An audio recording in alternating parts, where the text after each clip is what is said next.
হাই বন্ধুসকল, TNS টিভিলৈ আপোনালোক সকলোকে স্বাগতম জনাইছোঁ। বন্ধুসকল, আজি এটা অন্য ভিডিঅ'লৈ আহিছোঁ। আশা কৰিছোঁ ভিডিঅ'টো সম্পূৰ্ণ চাব। এখন হাবিত এটা বাঘ আছিল। বাঘটোৱে পোৱালি দিয়াৰ সময়ত যেতিয়া তেওঁ জংঘলৰ মাজত যাই পোৱালি দিলে, পোৱালি দিয়াৰ লগে লগে বাঘজন মৰি গ'ল। ঠিক তেনেতে বাচ্চাটো পোৱালিটো অৱস্থা নোহোৱা হৈ গ'ল। ঠিক সেই সময়তে ভেড়া ছাগলীৰ দল এটা আহি আছিলে। আহি থকাৰ সময়ত বাঘটোৱে ভেড়া ছাগলীৰ দলত সোমাই সিহঁতৰ নিচিনা সিও সেনেকৈ জীৱন যাপন কৰিবলৈ আৰম্ভ কৰিলে। কাৰণ যিহেতু বাঘজন মৰি গ'ল, কোনো নোহোৱা হ'ল। ঠিক তেনে অৱস্থাতে ভেড়া ছাগলীৰ দলটো আহি পালে। ভেড়া ছাগলীৰ দলটোৰ লগত সিহঁতৰ লগত জীৱন যাপন কৰিলে। কিন্তু লাহে লাহে এনেকৈ দিন আগুৱাই গৈ আছে।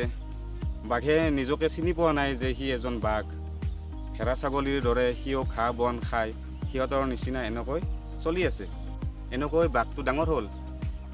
এদিন ভেড়া ছাগলীৰ দলৰ মাজত বাঘজনেও ওলাই গ'ল। ঘাঁহ বন খাই সিহঁতে পথাৰৰ মাজত আছে। ঠিক তেনে অৱস্থাতে এজন বুঢ়া বাঘ আছিলে এই হাবিৰ মাজত। বুঢ়া বাঘজনে ভাবিলে যে আজি মই ভেড়া ছাগলীৰ দলটো চিকাৰ কৰিম আৰু মই আহাৰ গ্ৰহণ কৰিম। যেতিয়া বুঢ়া বাঘজনে আহি দেখে যে ভেড়া ছাগলীৰ মাজত এজন বাঘ, ডেকা বাঘ, বহুত দেখাত ডাঙৰ, সেইটো উঠি আহি আছে। তেতিয়া বাঘজনে নিজকে পাহৰি গৈছিল যে সি চিকাৰ কৰিব আহিছিল।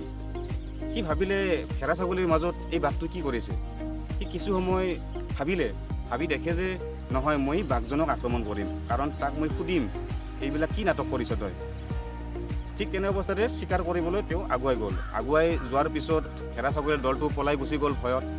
ভেড়া ছাগলীৰ দলটোৰ লগত সেই বাঘজনেও, যিজন বাঘ সিহঁতৰ লগত একেলগে ডাঙৰ দীঘল হৈছে সৰুৰ পৰা, সিও পলাল প্ৰাণ ৰক্ষাত। কিছু সময় গ'ল। কিছু সময় যোৱাৰ পিছত সেই বাঘজনে সেই ভেড়া ছাগলীৰ লগত থকা বাঘজনক ধৰি তাক সুধিলে যে এইবোৰ কি কৰিছা তই এটা বাঘ, তই ইহঁতৰ লগত কি কৰিছ। তেতিয়া সেই বাঘজনে কৈছিল, মোক নামাৰিব, মোক নাখাব, মোক যাবলৈ দিয়ক, মোৰ ভয় লাগিছে। তেতিয়া বাঘজনে কৈছে, তই এইবিলাক কি কৰি আছ, তই এটা বাঘ, সিহঁত ভেড়া, তোৰ খাদ্য সেইটো।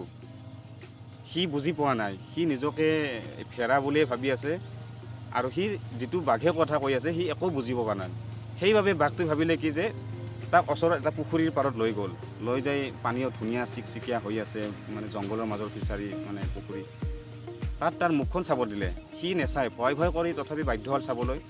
পুখুৰীৰ পাৰত যাই নিজৰ ছবিটো চাই তাক ক'লে, এই তোমাৰ মুখখন তোমাই পুখুৰীত চোৱা, চাই মোৰ পিনে চোৱা। তেতিয়া সি লাহে লাহে পুখুৰীৰ পাৰত গৈ নিজৰ ছবিটো চাই সি নিজকে আচৰিত হৈ গ'ল যে সি এটা বাঘ। তাৰপিছত সি এনেকৈ চিঞৰিলে, তাৰ চিঞৰ বাখৰ শুনি গোটেই জংঘলখন জীৱ জন্তু যিবিলাক আছিলে ভয়ত সিহঁতে কঁপি গৈছে যে বাঘৰ কি হ'ল। কাৰণ সি গমেই পোৱা নাছিল যে সি এটা বাঘ, সি ভেড়া ছাগলীৰ লগত সৰুৰে পৰা আছে, সি আগুৱাই যাব নোৱাৰে, কাৰণ সি সৰুৰে পৰা সেইটো কৰি আছে। গতিকে বন্ধুসকল, মই এটা কথা ক'ব বিচাৰোঁ, যেতিয়া এই বাঘজনে নিজকে চিনি পালে যে মই এটা বাঘ, মোৰ শক্তি আছে, মোৰ খাদ্য বেলেগ, মই বহুত কিবা কৰিব পাৰোঁ, তেতিয়া সেই বাঘজনীৰ লগত যিজন বুঢ়া বাঘ আছিলে, বুঢ়া বাঘৰ লগত জংঘলত গুচি গ'ল।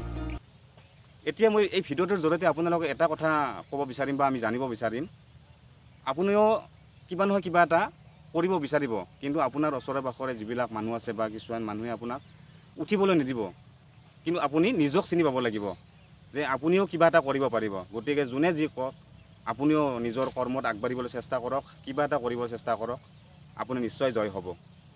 গতিকে যদি ভিডিঅ'টো ভাল লাগিছে, লাইক কৰিব, শ্বেয়াৰ কৰিব, আৰু আমাৰ যিসকলে এই চেনেলটোত নতুনকৈ আহিছে ছাবস্ক্ৰাইব কৰিব। ধন্যবাদ।